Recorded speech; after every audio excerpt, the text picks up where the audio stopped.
Hospital में जहाँ पर ये हत्या हुई है तो कोई किसान जाकर थोड़ी ना मारा है। वीडियो जारी हुआ है, देख लीजिए। बजाबता लोग 5 गन लेकर जा रहे हैं और जींस पैंट से और शर्ट से निकाल कर मार रहे हैं। और एडीजी लॉ एंड ऑर्डर को किसान खेत में रोपनी करने वाला थी, अगर 100 रुपए के बजाय 500 रुपए बिल आए और फिर उसमें 100 यूनिट आप फ्री कर दीजिए, उससे फायदा क्या है? लोगों का तो उससे नुकसान है। जनता इस झांसे में आने वाली नहीं है। नीतीश कुमार की नमस्कार, मैं हूं ज्योत्सना प्रियदर्शनी, आप देख रहे हैं वॉच न्यूज।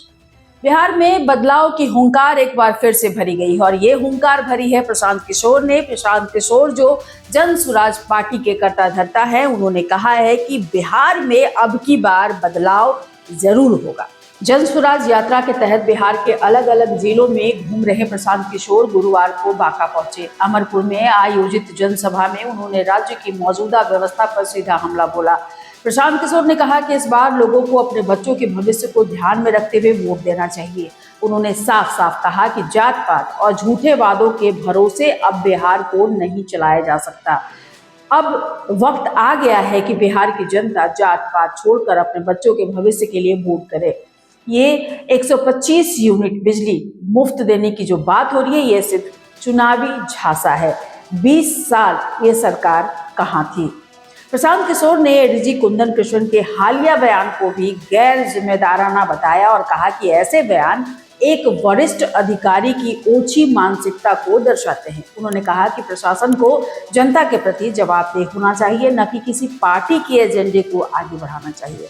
प्रधानमंत्री नरेंद्र मोदी के बार बार बिहार आने पर भी उन्होंने कटाक्ष किया और कहा कि बिहार की शिक्षा, स्वास्थ्य और सुरक्षा के हालात पर भी प्रधानमंत्री को बोलना चाहिए। बिहार की जनता को सलाह देते हैं। बिहार की सियासत में हलचल तेज है और जन स्वराज के जरिए प्रशांत किशोर जनता को एक नया विकल्प देने की बात कर रहे हैं। अब देखना है कि आने वाले चुनावों में जनता किसे मौका देती है।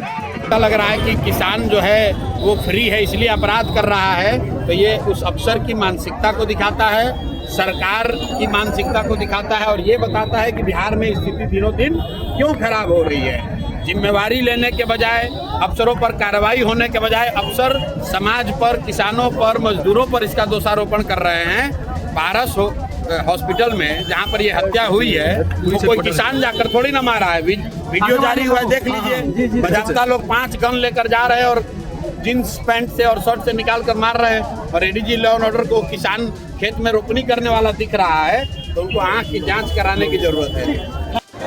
बिहार के लोगों की बर्बादी और बदहाली के बाद अब नीतीश कुमार 125 यूनिट बिजली फ्री का अगर लॉलीपॉप दे रहे हैं तो कोई इसको मानने वाला नहीं है। बिजली के विषय में जो समाज के लिए सबसे बड़ा इशू है वो है स्मार्ट प्रीपेड मीटर का, जिसकी वजह से हजारों परिवार अंधेरे में जी रहे हैं और प्रीपेड होने की वजह से लोगों का बिजली एक दिन भी अगर पैसा नहीं दिया तो कट गया। दूसरी जो समस्या है कि बिजली का बिल गलत आ रहा है। आप बताइए, अगर 100 रुपए के बजाय 500 रुपए बिल आए और फिर उसमें 100 यूनिट आप फ्री कर दीजिए, उससे फायदा क्या है? लोगों का तो उससे नुकसान है। जनता इस झांसे में आने वाली नहीं है। नीतीश कुमार की विदाई तय है। प्राइम मिनिस्टर साहब मोदी जी चौथी बार आ रहे हैं। हर बार पिछले 3-4 महीने से मैं यही कह रहा हूँ कि मोदी जी को बिहार में ये बताना चाहिए कि हम लोग की शिक्षा व्यवस्था कब सुधरेगी। मोदी जी को ये बताना चाहिए कि बिहार से पलायन कब रुकेगा। मोदी जी को ये बताना चाहिए कि यहाँ रोजगार फैक्ट्री कब होगा, ताकि बच्चों को गुजरात और महाराष्ट्र 10-12 हज़ार रुपए के लिए न जाना पड़े। बाकी की जो बात कर रहे हैं मोदी जी, एक ट्रेन दे देंगे, एक रोड बना देंगे, इसकी हम लोग को जरूरत नहीं है। ये हम लोग सब अपने से कर सकते हैं। हम लोग के बच्चों के लिए रोजगार होना चाहिए, पलायन बंद होना चाहिए। 2 रुपया कम मिले लेकिन बच्चे अपने परिवार के साथ रह सके, लोग अपने परिवार के साथ रह सके, पढ़ाई कर सके, रोजगार कर सके। लोगों की ये इच्छा है। और आपने अभी सभा में देखा, मैंने पूछा भाई अगर वोट बिहार का है तो फैक्ट्री कहाँ लगना चाहिए? लोगों ने कहा बिहार में लगना चाहिए। और मैंने ये भी पूछा कि बताओ 15 साल में आप मोदी को वोट दे रहे हो बिहार के लोग, मोदी जी ने फैक्ट्री कहाँ लगाया है? बिहार में कि गुजरात में? तो हर व्यक्ति कह रहा है कि नहीं गुजरात में लगाए हैं। और फिर मैंने लोगों से पूछा कि आपको आगे मंजूर है? तो लोगों ने कहा ये मंजूर नहीं है। अब ये नहीं चलेगा कि आप वोट बिहार में लीजिएगा और फैक्ट्री गुजरात में लगाइएगा। बिहार में बदलाव होगा, बिहार में जनता का राज होगा।